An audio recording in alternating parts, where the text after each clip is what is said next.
Terima kasih klik video ini dan jangan lupa subscribe.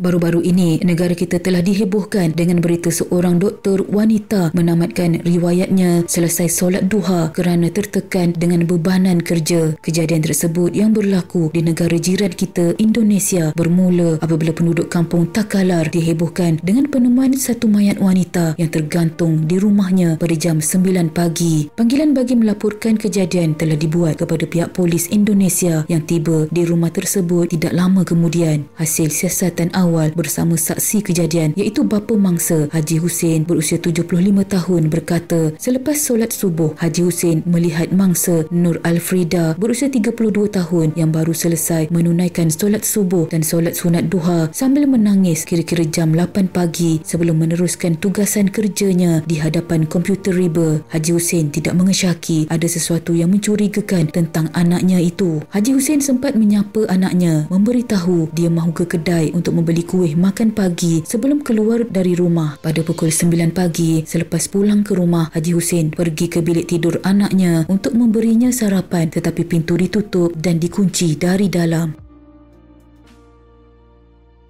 Haji Hussein cuba menolak-nolak pintu tersebut tetapi tidak terbuka dan tiada respon sama sekali daripada mangsa. Kemudian Haji Hussein dengan bantuan orang kampung memecahkan pintu bilik anaknya dan mendapati anaknya telah meninggal dunia dalam keadaan tergantung. Dengan kejadian ini, polis Takalar segera ke tempat kejadian untuk menjalankan siasatan. Sementara itu, hasil pengecaman unit Inafis Polis Takalar ketika diperiksa terdapat kesan seutas tali pada leher mangsa, luka di pergelangan tangan kiri disyaki mangsa cuba memotong urat tetapi gagal, luka calar di bawah payudara kiri dan luka terbuka di bahagian kiri dada mangsa. Ketika diperiksa, mangsa berbaring di atas katil dan ditutup dengan kain sarung. Terdapat ciri-ciri tipikal mangsa mati tergantung seperti lidah najis dan cairan putih di kemaluan. Beberapa barangan peribadi mangsa telah diambil polis untuk tujuan siasatan seperti tali, pisau, laptop, kerusi dan seluar dalam. Menurut keterangan suami mangsa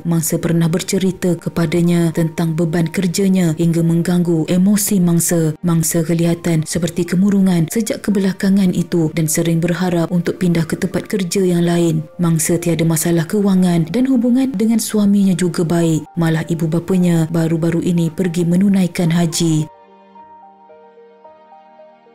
Kes ini menjadi tanda tanya orang ramai dengan banyak kabar angin yang bertiup kencang. Kononnya, mangsa dikatakan menamatkan riwayatnya sendiri. Sebaliknya, orang ramai pula berkata ada keanehan seseorang yang rapat dengannya didakwa telah membunuhnya. Ketua Unit Siasatan Jenayah Polis Takalar, Asnawi, ketika ditemu bual berkata buat masa itu mereka masih menjalankan siasatan mendalam dan menunggu keputusan bedah siasat jika ada, dan jika ada keputusan mereka akan mengeluarkan kenyataan di hadapan rakan media. Buat masa ini, anggota polis telah menjalankan siasatan dengan mengumpul bukti dan saksi di tempat kejadian termasuk keluarga terdekat mangsa. Mereka berharap secepat mungkin dapat mengetahui motif mangsa mengakhiri nyawanya atau ada sebab lain. Biarlah mereka bekerja sekuat mungkin untuk mencari jawapannya. Daripada hasil siasatan pasukan PRMGI di lapangan menerusi temu bual bersama Ketua Pusat Kesihatan Masyarakat Mapas Sungguh, Musyawirah berkata sebelum mangsa meninggal dunia 3 hari sebelum itu mereka masih bekerja bersama-sama dan bergurau senda serta tiada masalah berkaitan tekanan kerja. Pihaknya boleh mengesahkan mangsa tidak meninggal dunia kerana dibebani dengan kerja berat. Memang mangsa merupakan bidang penyelaras di Pusat Kesihatan Masyarakat tetapi secara teknikalnya skop bekerja mangsa diselaraskan dengan bidan yang lain-lain.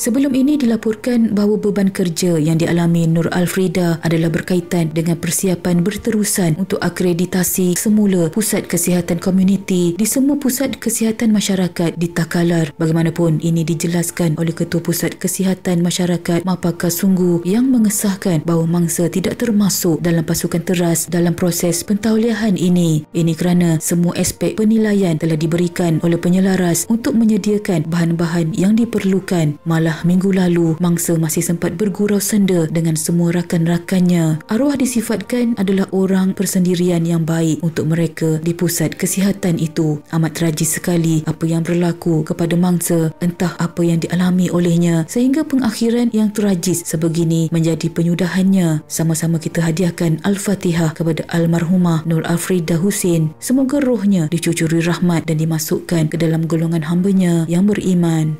Sekian.